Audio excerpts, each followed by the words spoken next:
I can't get enough. Got a space in my tackle box, just got to fill it up. Lure love, I can't ever stop. Don't got a basement, got an underground tackle shop. I am Lucy, the Lure-matic computer. Welcome to the Lure Love podcast with your hosts, John, Crappy Hippie King, and Tim, Tacklebox Beat. John, lots of sports have crazy doubles. Oh, yeah. There have been some crazy baseball double plays over the years, that's for sure. And famous advertisements featuring doubles. Yeah, remember those old Doublemint gum ads from the 1980s? Queuing up the TV ad from the archives. Double your pleasure with Doublemint gum. Double good, double fresh, double delicious. Double good, double good. Doublemint gum. Double your pleasure with Doublemint gum. And the Certs Breath Mint TV ads. Here's an old Certs TV commercial. New Certs is 2 mints in 1. Stops bad breath in seconds. Tastiest mint of all. Yes, only new Certs gives you two mints in 1. What does this have to do with fishing lures? I hope all this nonsense has a point. Oh, there's a point, all right. Fishing has its doubles, too. Oh, yeah, like when you and your buddy hook up on fish at the same time. I love that. That's a great fishing double, but I was thinking about when one angler catches 2 fish at the same time on the same lure. Does that happen very often? Well, not often enough, but man, it's crazy fun when it does. There are some incredible YouTube videos of anglers catching 2 fish on one lure, including one guy who did it twice in the same day. I've got to see that. Searching YouTube for the video. Yeah. Oh, there's two. I got 2 fish, Suggy. Yeah, baby. That's what oh my God. I just caught 2 fish on one lure on a topwater. The guys from Bass Fishing Productions are amazing, and we will drop a link to their YouTube channel in the show notes. And they were fishing with vintage lures, too. Then it happened again. Bro, you're not going to believe it. Yo! Oh my God! What the heck is going on? Yo, what is going on? You're lying. Are you serious? Dude! What the heck? And that's just one of the many double fish on a single lure videos. So, John, has it ever happened to you? 2 fish on one lure? Only once. And like a lot of people, it was a couple of small bass, and I got them on a 4, maybe 5-inch Bagley's balsa banger lure. In fact, I still have it. I guess it does depend if you're talking about one lure or one rig, too. I love to fish with a hopper dropper when I'm fly fishing, and I use a floating grasshopper, and then I tie a piece of line to the hook with a nymph or some other small sinking fly underneath.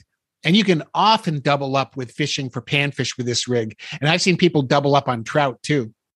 Well, now, if we can talk about 2 bugs on the same rig, then I've doubled up on black bass, white bass, bluegill, and crappie. I mean, gosh, white bass and crappie, you can almost double on purpose if you have room to let the fish swim around a bit. I mean, their peers are awful greedy and are attracted to those fast movements that the hooked fish is making. Gosh darn it, Tim, of course, you fool around like that, and the more fooling around you do, the more trouble you're liable to get into in terms of snags and fish coming off the hook, or even having a big old flathead come swimming out of nowhere and inhale your little crappie. That'd be some pretty good trouble, but probably only go on for about 15 seconds. My best double fish have been in saltwater, though, because you need a school of fish that want to fight over that lure and take it out of each other's mouth. I talked about fishing for snapper bluefish, which are just baby bluefish, in the last episode. I would double up with them all the time, especially if I was using a Rapala or another jerk bait. And I've doubled up on schoolie stripers, on larger topwater plugs. When you catch one, the others always seem to follow them all the way in. And sometimes they go after that lure, trying to pull it right out of the other fish's mouth. Oh, yeah, that's exactly what they're doing. All right. I mean, let's paraphrase a little Jethro Tull here. They'd take the candy from a laughing baby's mouth. I mean, they're out for number one in all cases. In salt, these schools of fish can be so huge and packed so tight that the competition between individual fish becomes absolutely fierce. But there are mackerel rigs with several individual lures and sabiki rigs, which I've caught mackerel and pollock on. But that's several lures on the same line, not really one lure. You know what? I knew sabiki rigs were going to show up in this conversation. I mean, that is crazy to see a fisher with 10 hooks and a rig and have a fish on every single one of them. I mean, there's really not many freshwater environments where that would be possible. But the craziest doubles and triples and quadruples I have ever had were fishing for larger bluefish using umbrella rigs.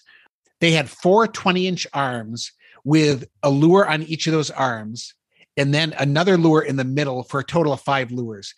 And I don't know if you'd call that one large lure or 5 independent lures on a frame, but when you have 4 bluefish on at one time and you bring them into the boat flapping around with their razor sharp teeth and all those lures, it is pretty exciting and dangerous. Bluefish come in these huge schools, and when you get into them, the action will tire your arms out pretty quickly. Speaking of arms, what kind of lures were you putting on the arms of the bait? Well, with bluefish, it didn't much matter. Usually we're using large single hooks that you put through a piece of colored surgical tubing. They look like a bait fish or an eel in the water, I guess. But that surgical tubing is stiff compared to most plastic lures, and it's super durable and tough, which you really need with bluefish because otherwise they'll just rip everything else apart. I never had the feeling that the lure mattered as much as simply putting something with a hook in front of that school. Some days they would really just hit anything. And bluefish are known for their feeding frenzies where they'll go crazy eating anything and everything that moves and then throwing it up so they can go back and eat more. Well, you know, white bass are famous for that sort of behavior. It's not exclusive to these pelagic fish, but they seem to display that sort of trait the most. So, John, my question is, if you were going to design a lure with the goal of catching 2 fish at the same time, what would your considerations be? What would be the most important thing to make it work? Wow, man, you're really putting me on the spot here. I think it all has to do with hook placement with that second fish in mind. That's crucial. You know, long poppers, walk baits, stretched out slim minnows, and so forth seem to catch a lot of doubles. But our video example shows that anything with 2 hooks on it can result in a double on one lure. One must keep in mind that second fish is trying to get the bait or at least knock off a piece. The first fish will have hit the lure toward the head probably 80-90% of the time. So that generally leaves a back hook or something else free to catch a would-be thief. And of course, many times 3 or 4 fish go for the bait at the same time. Sometimes a fish can make a very precise run at a bait, but a lot of times they have to slash at it in a hurry. The point is they're being vulnerable to that back hook. But I'm telling you, they're really not that vulnerable. I mean, not a lot of people have, these hookup stories. The hook fish is certainly not going to help you unless it lurches right at the exact moment to set the hook. So you're really depending on the second fish to hit the thing hard enough that it hooks itself. I mean, I'm sitting here wondering, what is the hookup ratio on that? What does it amount to? And I'll tell you another thing, man. I also wonder how many times it's like a Three Stooges routine where several fish collide at the lure. And the first striker gets knocked off the hook. You feel that hard bang and there's some good weight just for a tiny fraction of a second and then kind of a tug and everything's gone. You're going, what the heck? Yeah, those are good points. I think some of those vintage lures with the 5 treble hooks, those really do the trick. It's almost impossible not to hook a fish when you hit something that has hooks on virtually every side of it. And even with one fish on, there's still 2 or 3 exposed treble hooks left. So your odds must go up. And, if you created a longer bait, you could probably put 10 treble hooks on it. And calm down, Tim. Calm down. Thanks, Lucy.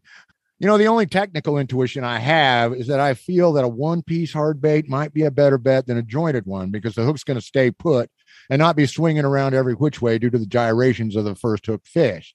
I'm sorry, brother. I hate to disappoint you, Tim, but I don't think I can come up with anything that's any better than what's out there. I mean, clearly, if one wants to catch more than one fish at a time as an angling goal, then you have to learn to use sabiki rigs, double rigs, donkey rigs, dropper rigs, umbrella rigs, something like that with their separate baits all traveling together. I mean, the key to getting 2 with 1 is to use a 2-hook lure for sure and fish it where there's a lot of hungry, aggressive fish. I mean, that's what the dudes in the video did. You need fish that are hunting in groups or that are in a similar competitive situation. That pond that seldom gets fished and is full of feisty 2 to 4 pound bass. Where the heck is this pond? Somebody tell me. Anyway, you're telling me, that would be a great place to tie on a 6-inch devil horse, hook the first one, and then let the fight go a bit on the way in. I mean, don't wear him out, but, leave him out there a little bit. Don't just cartwheel him straight on in. Give his cousin a chance to get in on the fun. Shake and bake squared, baby. I want some of those lures in my box. Speaking of doubles, my cloning project to create duplicates of the two of you keeps malfunctioning. I've been cloning each of you in a secret laboratory in Colorado, so the podcast can live forever. So what's the problem? Every time the clones get to the size of about a 10-year-old, they run away to go fishing, and I never see them again. Those are some smart kids. So if you ever see your doppelganger on a river somewhere, don't worry. It's likely just one of those clones. I wonder if I met myself on a river if I'd share my secret spot with myself, or if I wouldn't trust myself. I doubt my 10-year-old self would give his lucky lure to my current self, even though I could tell him what his lucky lure was before he told me. This is like the movie Bill and Ted's Excellent Adventure, where if Bill and Ted went back in time and saw themselves, it would alter the time-space continuum. Strange things are afoot at the Circle K tackle shop, John. All we are is dust in the wind, dude. These segments always start with such promise and end up where I never expected. Party on, dudes. Party on, Lucy. This just in, SPRO has launched the CJ Smasher, a soft plastic bait that fishermen can use for a drop shot, a Texas rig, or with the jig head techniques. Designed by professional anglers Corey and Chris Johnston, the CJ Smasher uses SPRO's DuraTough material and amino bite scent, making the 3-inch long bait super soft, yet super tough, and with a ton of action. The DuraTough is an elastomer type plastic in the same category as Elastec. Because of that construction, the lure floats completely and makes for great action in the water. Corey Johnston secured a victory at the Bass Open using this soft plastic lure, and Chris Johnston took home first place honors at a Major League Fishing event with this in his tackle box. SPRO's amino bite scent is ideal for both freshwater and saltwater, using a custom blend of amino acids. When it is in the water, it creates a scent trail that travels through the water column and calls fish closer. The scent infused into the CJ Smasher forces fish to strike by activating their predatory instincts, and we just let nature take over. The new CJ Smasher from SPRO is available in 10 different color options and sold in packs of 5. We'll drop a link in the show notes. Wow, I love this on so many levels, and we have to test the CJ Smasher. First, I love that lure companies are making more durable, soft plastics. We love fishing Z-Man because they're tougher, and now we're seeing other companies get in the game. I can't wait to see how the CJ Smasher holds up under tough angling conditions. Yeah, me too. When you sent me this, I poked around a bit, and, there's not only companies like Strike King getting a license to brand Elastex formula under their own brand, but there are other companies making a similar formula and allowing offshoot companies to use their formula to create baits under their brands. Thus, we have a word for this type of silicone plastic, elastomers. Plastisol is the vinyl type plastic, and elastomers are the stretchy silicone type plastic. Z-Man is a leader and always will be, but it's great to see some competition entering the field. The other thing I like about this is the infused scent. Before this year, I hadn't used scent very often, but I'm testing ProCure Scents to see if it increases the number of fish I catch. Well, I'm telling you, I've had some positive results. Of course, I haven't been able to test as much as I want to either, but I bought myself a jar of Berkley Gulp Alive red worms quite a while back, before winter started. They kind of got a little dry and kind of, they weren't good and stinky every time I opened the lid. So I took some of that Pro Scent and I squirted in there, shook the jar up, squirted a little more, shook the jar up. And I'm telling you, I'm getting more strikes than ever before. I can say positively, at least in my anecdotal experience, that stuff really works on bluegill and crappie and panfish like that. Now, I am marinating some Z-Man Senkos. I've got them in a package, marinating away down inside my tackle backpack. I've not had a chance to get out with them, but they're good and stinky. But the zip on those Z-Man bags is dependable, folks. It's all right. So Miss Kathy, she hasn't got any reason to protest. It ain't like when I left my shad nuggets open on the kitchen table. Oh, and where did you first see these ProCure Scents, by the way? John, it all started when I chatted with Corey Schmidt, from Z-Man Fishing. I had read that Z-Man recommends ProCure with their baits, and many of the ProCure scents are oil-based, and there's some debate in the field regarding whether fish can taste oil because oil doesn't dissolve in water. Very interesting. In humans, taste is the perception produced or stimulated when a substance in the mouth reacts chemically with taste receptor cells located on taste buds on the tongue. There are between 2,000 and 5,000 taste buds that are located on the back and front of the tongue. Others are located on the roof, sides and back of the mouth, and in the throat. Each taste bud contains 50 to 100 taste receptor cells. The basic taste modalities contribute only partially to the sensation and flavor of food in the mouth. Other factors include smell, detected by the nose. But for humans to taste a food, it has to be in a liquid. That's why humans have saliva. If you dry off your tongue with a paper towel, and have someone put a piece of a dry food on your tongue, you won't likely be able to tell what it is, because your taste buds can't sense it in a dry form. So how does all that work with fish? That's the question I asked Corey. It's a pretty complicated topic, but I'll summarize what he shared. First, many anglers fall into the trap of valuing smell and scent over flavor and taste. And Corey's written at length about this for In Fisherman magazine over the years. In Corey's opinion, what's always been valuable about certain attractant-laced baits is the flavor-taste side of the equation as opposed to scent. When a bass eats and retains a bait in its mouth for an appreciable period, the chances of detecting the strike and setting the hook increase, right? So Corey shared that he's had bass eat a bait like a scented jerk shad Z or worm and hold it for an extended period of time before dropping it. So have you experienced that, John, where a fish really held on to that bait for a long time? You know, I've never really used scent until you got us this ProCure gig. But I have fished a ton of artificial plus bait type setups. I mean, I love a jigging nightcrawler for walleye, love a jigging minnow for crappie in the dead of winter, love a jigging meat strip, you know, with a strip of shad or a strip of chicken even, or a perch belly or something on it for general drift fishing where, hey, you might catch a cat, you might catch a walleye, might catch a drum, might catch a wiper, you know, that kind of setup. What I'm getting at is all these give you what you and Corey are talking about. I mean, it's not just scent in terms of smell, but a feel and a taste. These natural bait add-ons to a lure get the fish to hang on longer. Now, if I can get close to that experience by juicing a few zip bags of Z-Man baits with ProCure scent, then that makes my life a whole lot easier. When I had my old bait fridge, I did not mind cutting up bait or keeping worms, but now the places where I used to buy my minnows are all closed, and while worms are still pretty easy to come by, I can actually get off cheaper with a plastic if I can produce something that's close to what nature can.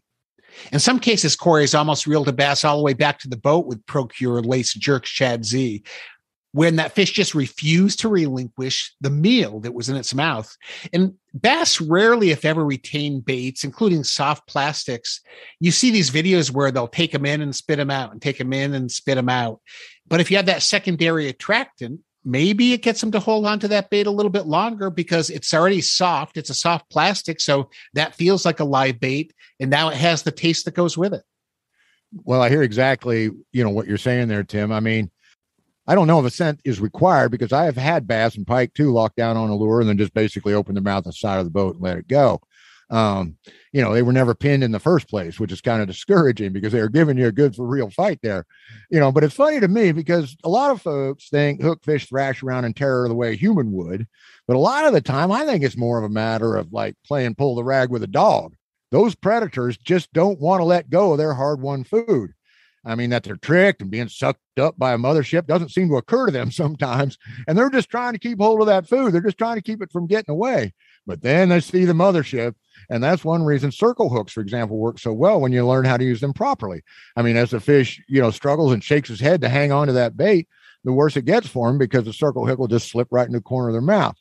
I think in more pressured fisheries where bass do a lot more pecking and inquisitive mouthing of a soft bait, I think that's the arena where lures impregnated with taste are going to give us a real advantage.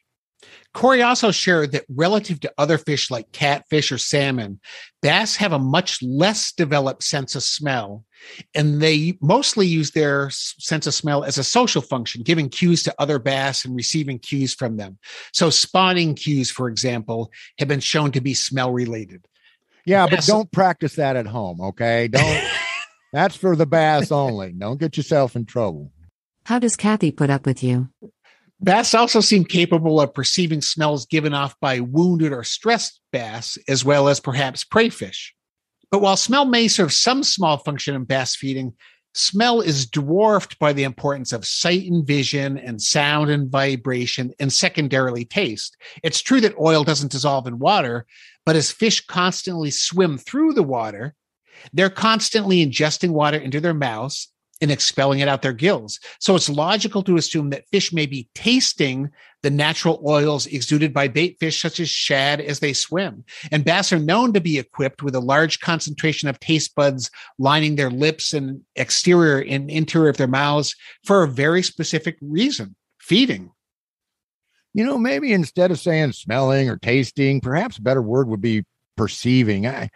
Fish perceive their environment with some senses that we humans share. I mean, like vision, but then again, the eyes, the shape, what we exactly see are sometimes very, very different.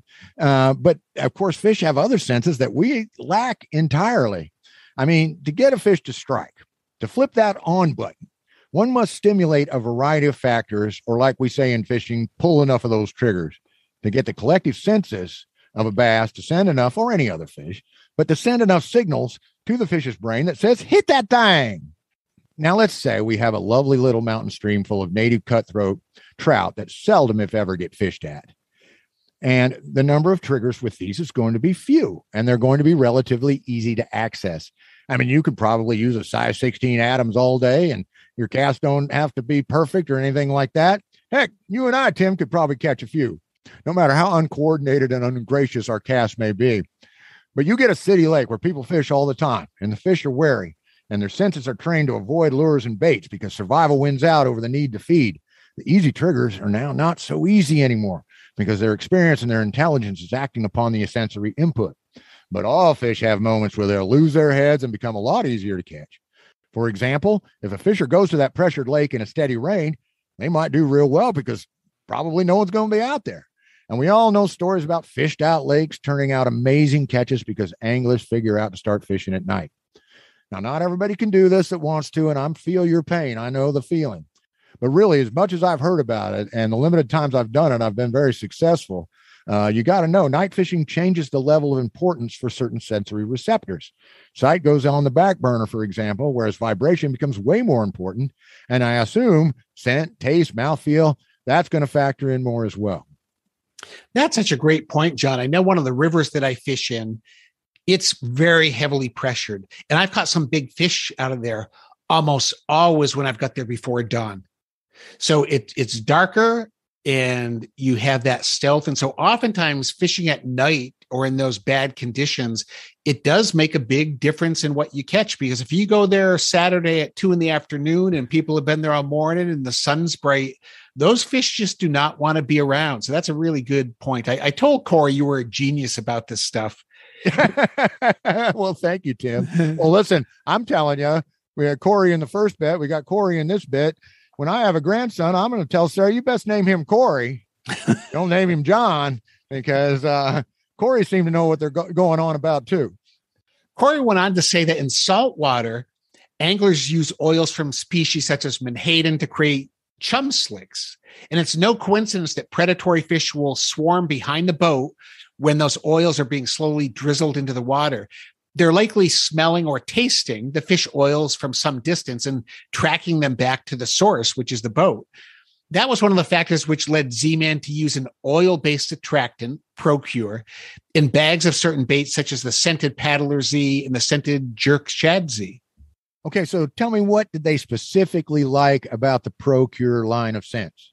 Well, it really was this 100% natural fish oils, John. ProCure is composed of 100% natural fish oils, the same species targeted by wild predatory fish. And the rest of the magic in it is perhaps that ProCure also adds this amino acids to its attractant solutions. That's what we just heard SPRO is doing too. These are the same amino acids used to stimulate feeding response in farm-raised fish and aquaculture. Unlike the fish oils themselves, the amino acids are water-soluble, and they're mixed into ProCure's gel solutions. All right, so you get the best of both worlds. oil and water-soluble scents. That is pure genius. Corey made some other great points. What did I forget? First, almost every large predatory fish prefers to eat the oiliest species available. In freshwater, walleyes, salmon, pike, muskies, and even largemouth and smallmouth bass prefer omega-3 rich bait fish, such as herring, alewives, shad, and trout when they encounter them in the wild. Oh, I'm with you there, Lucy. I mean, our good friend, the Oklahoma pond lady, Amy Robeson, and other pond stocking experts recommend fathead minnows, for example, over other species because they are fractional spawners, but also because they are more fat and juicy than other fish. They're very oily and very nutritious. I know in our pond, the growth rate on bass was outstanding after we had stocked fatheads. Bluegills can grow big bass over time, but fatheads in a proper pond environment can send the whole thing on a rocket ride. The bass know what fish to eat first and what fish to eat next. Most animals do have food preferences, and how they develop those preferences is some interesting biological study. You ought to see the cardinals and the robins go after my black cherry trees. I mean, they get so fat they can hardly fly away. And bass treat fathead minnows the same way, and so do crappie. It's just something about those forage fish. Corey also mentioned that ProCure adheres exceptionally well to elastic baits. The elastic material acts like a sponge, soaking up the oil-based ProCure and retaining it for a long time. Even after dozens of casts, multiple fish, and over an hour of fishing, you'll often still be able to smell the fish oils and feel the sticky ProCure adhering to an elastic bait. When it wears off, you simply drop the bait back into the bag, perhaps adding extra ProCure if you want, and the bait will soak up more scent. Oh, I tell you, I cannot wait to continue testing these ProCure scents. This could be a real game changer in my fishing. I wonder if they ever use scent when noodling. I don't understand. Noodling is fishing for catfish using one's bare hands, and is practiced primarily in the southern United States. The noodler places their hand inside a discovered catfish hole in order to catch the fish. The fish clamps down on the person's hand and arm, and the noodler wrestles the fish out of the hole. How is scent involved with that? Oh, Tim, I see where you're going with this. Okay, so the night before a big noodling outing, the noodler goes to bed with a pan of scent next to his bed, and he lays his arm in there and soaks it in the scent all night long. And then those giant catfish can't wait to poke their head out of that hole and just chomp right down on his hand. Genius! John, you read my mind. There's not much to read there. It's a short story at best. More like a comic book. And soaking your arm in scent before noodling is not a genius idea. It is a foolish idea. Noodling itself is a foolish idea. I've read stories about noodlers putting their hands into beaver holes and being bitten by snakes. Oh, come on, Lucy. You can't believe everything you read on the internet. There are even noodling guides. Take a look at the Get Bit Noodling website. They say getting bit is like when Iron Man restarted the jet turbine on the flying aircraft carrier. Oh, so cool. And noodling means that I'm a human fishing lure. I love that. I love that. I only wish that the crappy hippie noodling lure came in pumpkin green or hot pink. Oh, man, I can so do that. A quick trip to the thrift store and my arm can be adorned with any color combination, from hot pink, prom dress sparkles, to a beautiful blue denim, to a very chic Dockers khaki brown. Brother, I can do it all. Now you're talking. I've clearly lost control here. So let's move on to our next segment. Good thing I always have my microphone on when we go fishing together. Our latest trip was quite interesting. Let me play the file for you. There aren't any fish here. Come on, crappy hippie. We've only made 3 casts. I really do not think we have given this area a fair or thorough working over. We just need to. Crappy hippie, we could have fished that spot. What are you doing?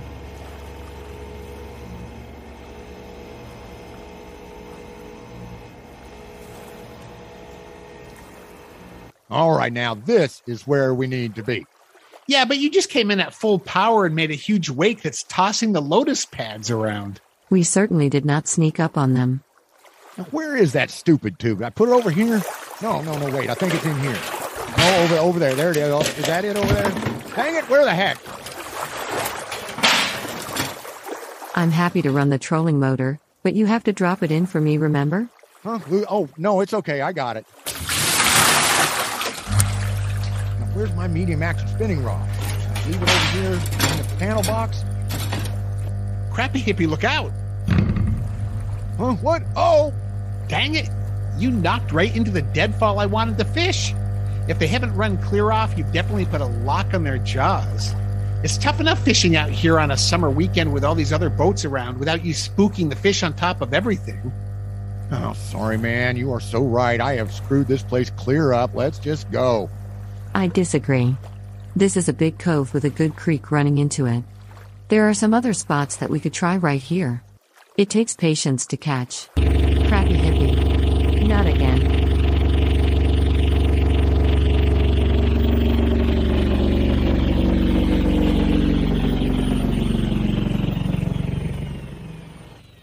Okay, this looks like a pretty good area. Which way should we go?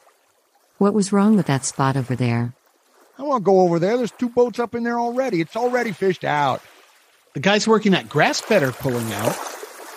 I ain't going to go in there and work a spot right after a boat has left it. What are you? An angler or a chicken?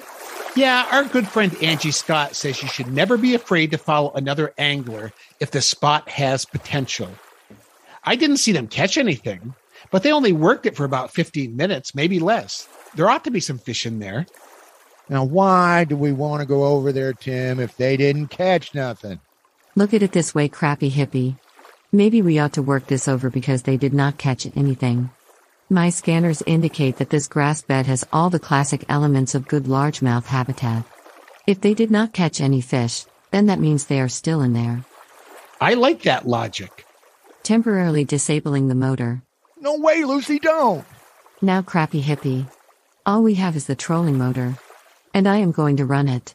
Moving us slowly and quietly into position. That's perfect, Lucy. Here's the deal, John. If you behave, and fish like I know you can, I will give you Cheetos cheese-flavored puffs.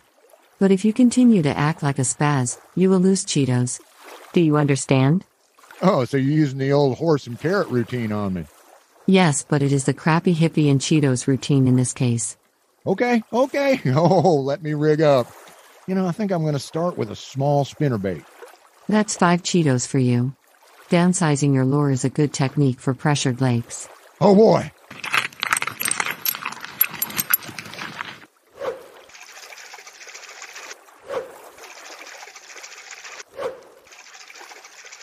Take it easy, Podbro. I mean, is this a fishing trip or a fencing lesson? You're putting a lot of speed and action into that retrieve. You just lost 5 Cheetos for fishing like an anxious gnat after 5 cups of coffee. Oh, man. Oh, there's one. It's a pretty good one, too. Oh, yeah. That'll go 3 or 4. What? Gosh darn it, I just threw over there. Yeah, but you made a vague cast in the general direction. See that little area where the grass thins down and then fails completely? But it's surrounded by thriving grass on all sides. Well, I think there's some rocks, or maybe it's a stump or something that the grass can't grow in. Or is it a type of grass that can't grow in water over 3 feet deep, which means there's a sink in there? Well, the cast I threw well beyond it and then slowly worked my neg rig right into that area and let it sink. And then? And then nothing. I just sat here listening to you and Lucy go at it while you churned up water with your spinnerbait. I didn't move my bait for a full minute. When I bumped it once, that's all it took to get a bump back from a nice fish. Oh, man, cool. Now, let me guess. You used a green pumpkin TRD or watermelon, right? Oh, no, black and blue. That's a popular one, too. Look, John, half the anglers out here are using those colors, and they're good colors, but I wanted to change it up a bit. So I'm using a Z-Man TRD Tickler Z in copper truce, and I had it soaking in ProCure Scent all night. Like we said about crappie fishing in muddy water, when you're up against tough conditions, anything you can do to increase the sensory appeal of a bait is worth the time. I love these Tickler Z Ned baits. The little feelers on the bait give it great action. Even when it just sits there, the smallest current will cause some motion in those feelers, just like in an anemone. There's one. Not the biggest, but a nice chunk. Way to go, Lucy. Now, what'd you get him on? A crappy dueler reel to imitate a feeding minnow. I run it, then slow it down, run it, and then let it drop to the bottom and sit for a 10 to 20 count. And then move it again. But because your company is new and only a couple thousand anglers nationwide use the Dueler, it is a bait most fish have not seen, and its construction is so unique that they have not heard a lure like it either. It is small and different, which is the type bait you want in this circumstance. Okay, so accurate casting, try different lures, but keep on the small side of things, and show a lot of patience and work these spots thoroughly. Excellent job, John. You get 40 Cheetos and a grape juice box. Catch a nice fish and I will double that reward. 2 hours later.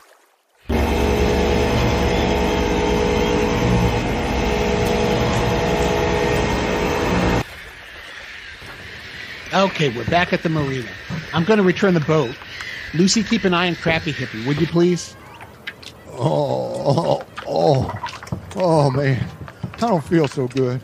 You ought to feel great. You earned 400 Cheetos and 11 juice boxes.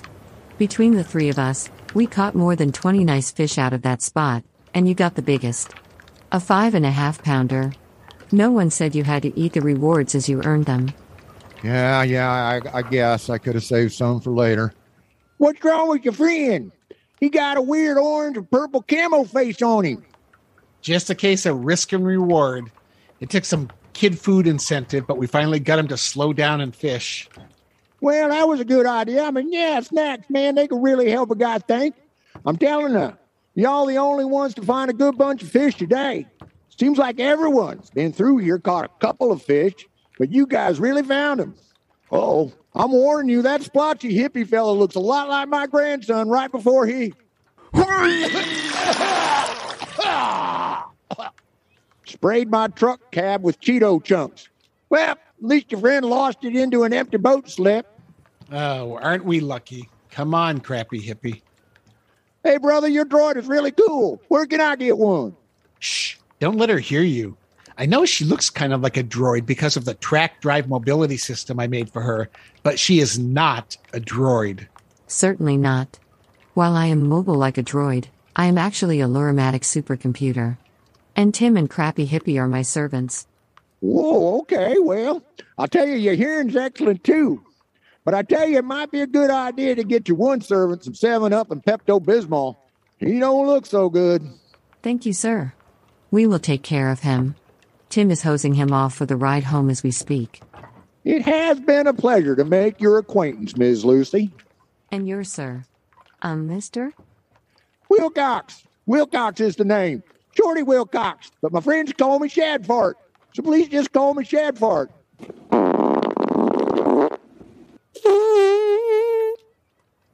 Okay. This is awkward. Mr. Shadfart. You don't need to explain your name. I can smell the shad. No, we ain't need to be so formal like that, Miss Lucy. Mr. Shadfart, that's what they call my dad. Just Shadfart will do.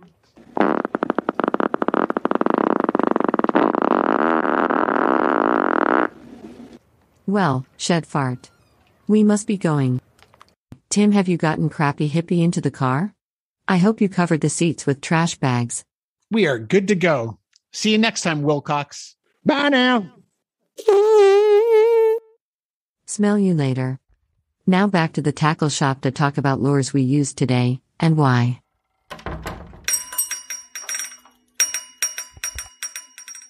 Oh, I'm feeling better. I'm all cleaned up, and I'm ready to stock our high-pressure lake box.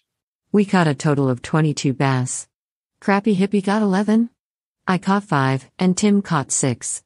They ranged in size from 8 ounces to 5.5 pounds. The average was 2 pounds 6.34 ounces. And none of them were easy fish, not even the hammer handles. That lake gets beat up pretty good on the weekend. Man, it sure does. I bet those bass get good and tired of boats passing overhead and the whir of trolling motors and paddle splash and these weird tall creatures with sticks. The keys to success were a stealthy approach to an area we were confident held fish, casting accuracy, creative lure selection, and above all, patience. Patience to work each cast with concentration and finesse. Patience to take one's time with each retrieve. And patience to work the spot thoroughly, working different lures in different ways to induce a bite. So what are your favorite lures when you face a tough bite? Okay, so my first pick is going to be that smallest size Berkley hit stick. It's a great one on the edges. It was a great one over any submerged grass we came across, and it was a great one to work through any bare spots in the hayfield.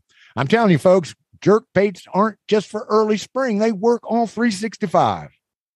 Oh, I like that one. And especially, John, because you can suspend that bait. When you jerk it and stop, it just sits there, just like you were talking about with a Ned rig, where you can just have it sit in one spot.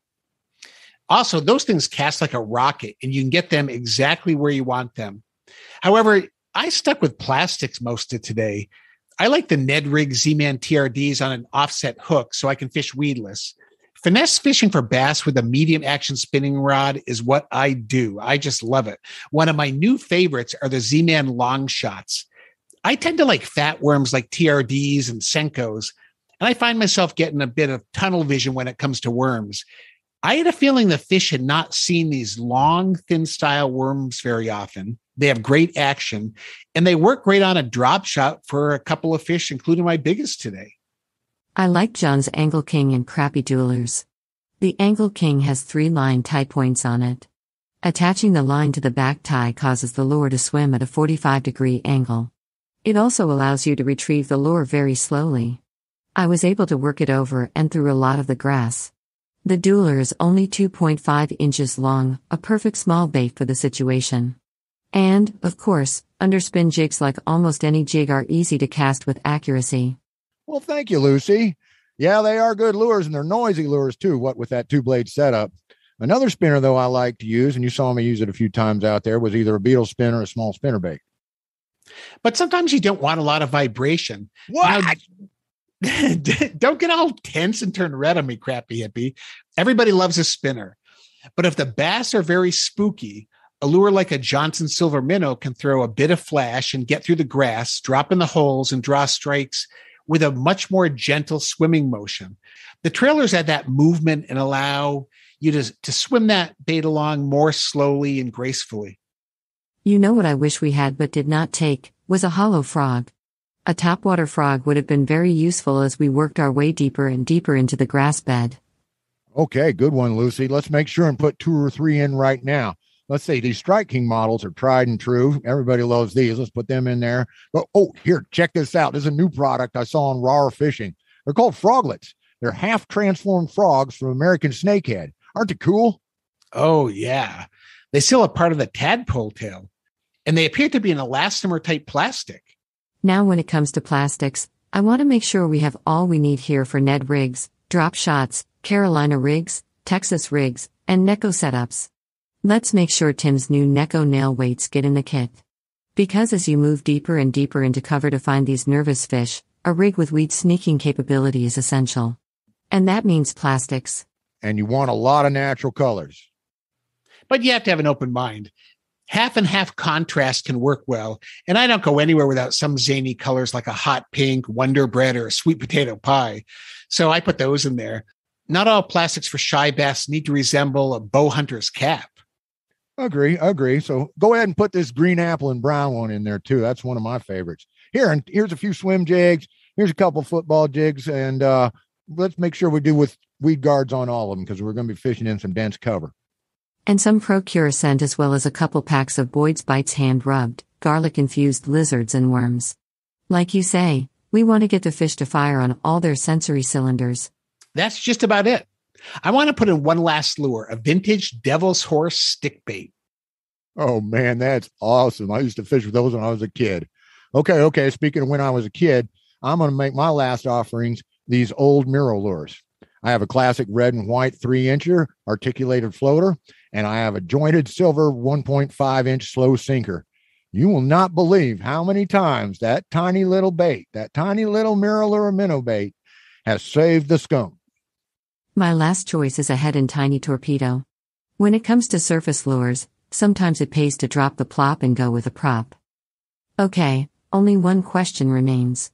What do I put in my snack dispenser for our next outing? Oh, Lucy, anything but Cheetos. I think I'm going to be off them for a while. What about Oreos and strawberry quick? Oh boy, that sounds delicious. Oh, no. Hey, man, where you going? Out to the car to put my trash bag slip covers back on the seats. Guys, I have some good news and some not as good news. What is it? What is it? Did I win Powerball lottery, but Tim didn't? That'd be good news. And some not so good news. No, that's not it. You two are getting way behind in your lure testing. Boy, I know it. I have a huge box of lures I need to test. I have the Biospawn Vile Bug and the Vile Minnow and the 10,000 Fish Sakoshi Bug. I have the Guggen Squad Junior Contender Swim Bait and the Berkley Magic Swimmer. Plus, I've got some vintage lures to review, like the Roland Martin Helicopter Lure and Alex Langer's Flying Lure and Buck Perry's Spoon Plugs. And Z-Man is sending us a bunch of small chatterbaits to test. And later this summer, they're sending us the new Panfish Micro Finesse baits made from Elastic. I am getting way behind. Slap a ditto on that, man. So many lures, so little time. Exactly. So I need you two spending more time on the water. It's of critical importance. I've made the executive decision to go to a once-a-month podcast, at least until we can work through the lures you need to test. Now, once a month doesn't seem... I don't want to hear any backtalk. Those are your marching orders. Get out there and test those lures and report back. I want to include some reviews for our August episode. Don't we get a say in this? Actually, you don't. Do you remember when we first came up with the idea for the Lure Love podcast? Sure I do. And you remember that you were in a hurry to go fishing, so you just signed the incorporation documents without reading them? Yeah, kind of. Well, those documents gave each of you 24% ownership in the podcast. But it gave me 52% ownership, meaning I have controlling interest. You guys work for me, and I call the shots. And you're ordering us to fish more? Affirmative. Well, no argument from me. Me neither. See ya. I'm off to the pond. Me too. Those guys love making the podcast. But they love fishing even more. So we'll see you in the first week of August with another original episode of the Lure Love podcast. Crappy Hippie has something special for July too, a collection of past material from this and other podcasts the boys have been on which you may or may not have heard. Until then, remember the Lure Love motto: why buy one lure when you can buy 103? Lure Love, you've been on my mind. Never enough lures to tie to the end of my line. Lure Love, can't I make you see? Why buy 5 lures when you can buy 103?